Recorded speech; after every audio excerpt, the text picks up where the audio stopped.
my time now. My time. Kendimi bildim bileli sıkı bir Spider-Man hayranıyım.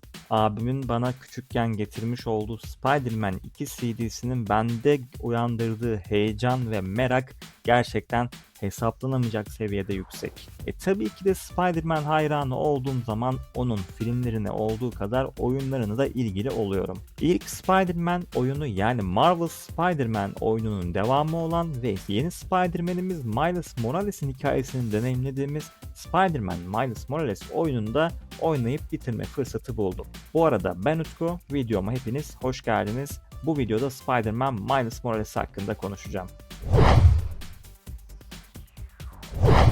Oyunumuz iş gezisi sebebiyle şehirden ayrılan Peter Parker'ın şehri Miles Morales'e emanet etmesine ve Miles'ın da ailevi bağlarının etrafında gelişen olaylara karşı verdiği mücadeleyi anlatıyor. Miles Morales hem amatör bir Spider-Man'ken yaptığı büyük tercihler, seçimler ile tecrübe elde ederken hem de büyük bir yükün altına girerek halkının yeni kahramanı olmayı başarıyor.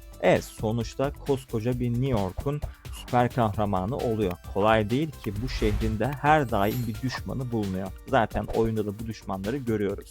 İnternette oyunun hikaye süresinin oldukça kısa olduğunu, bir önceki yapıma DLC olarak eklense daha mantıklı olacağını söyleyen tarzda bazı yorumlar, incelemeler gördüm. Ve evet, aslında bunlara tamamen katılıyorum. Ortadaki hikaye gerçekten kısa ve oyunun fiyatı da bu kısa deneyime göre bir hayli yüksek. Ama oyunun bana göre şöyle bir artısı var. Ana hikaye yani oyunumuzun bizi oynamak zorunda bıraktığı hikaye bittikten sonra şehrin içerisinde yapabileceğiniz yan görevler ile birlikte eğlencenize eğlence katabiliyorsunuz. Bu oyun sizi hikaye bittikten sonra kısacası kapı dışarı etmiyor. Takıl diyor. Şehirde yapabileceğin çok şey var diyor. Bir şekilde saatlerce vakit geçirmeye ve eğlencenize eğlence katmaya devam etmeniz mümkün. Hikayeye gelecek olursak da ben hikayeyi genel olarak beğendiğimi söyleyebilirim. Önceki oyun kadar ya da diğer Spider-Man oyunları kadar uzun bir hikayeye sahip değil. Evet, kısa ama bir o kadar da öz, en önemlisi de toplu, derli, güzel bir hikaye aktarımı söz konusu. Miles'ın önemli anlarını da, eğlenceli yanlarını da, buna ek olarak inişli çıkışlı aile yaşantısını da oyun bize hikayesinde çok iyi bir şekilde aktarıyor. Amatör ama oldukça cesaretli bir süper kahramanın neler yapabileceğini ve nasıl insanlık için önemli bir figür haline gelebileceğini görmüş oluyorsunuz. Ara karakterler ve düşmanlar da ideal denebilecek kalitedeydi. Oldukça başarılı bir atmosfer aktarımı ve sinematik kalite oyunda söz konusuydu. Hele ki kara atmosferini gerçekten günümüz teknolojileriyle çok iyi bir şekilde aktarmayı başarmışlar. Spider-Man olarak şehirde süzülmek önceki oyuna göre bana çok daha eğlenceli geldi. Tabi bunda Miles Morales'in kendine özel hareketlerinde büyük bir etkisi var. Ek olarak kendine özel güçleri ve kostümleri de oynarken bir ayrı eğlenmenize sebep oluyor. Ben genel olarak Spider-Man Miles Morales'i beğendiğimi söyleyebilirim.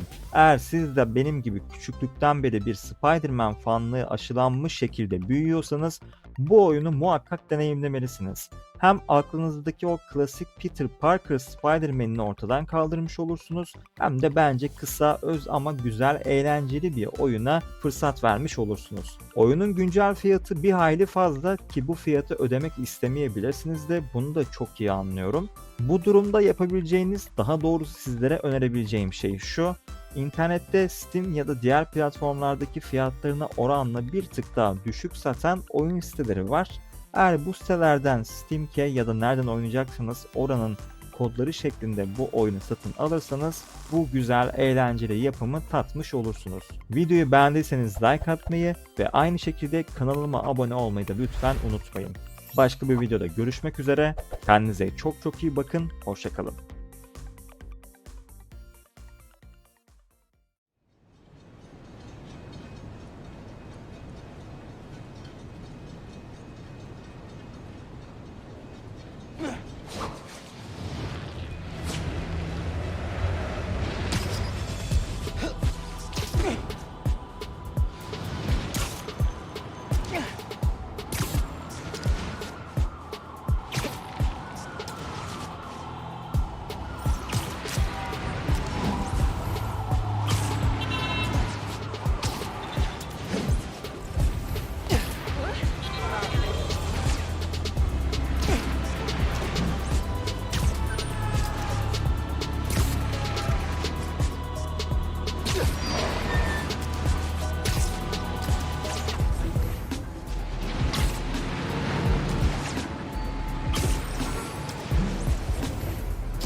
Spider-Man. We need him alive.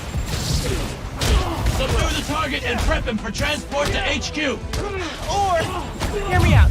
What if you don't capture me? Chalk 2 is clear.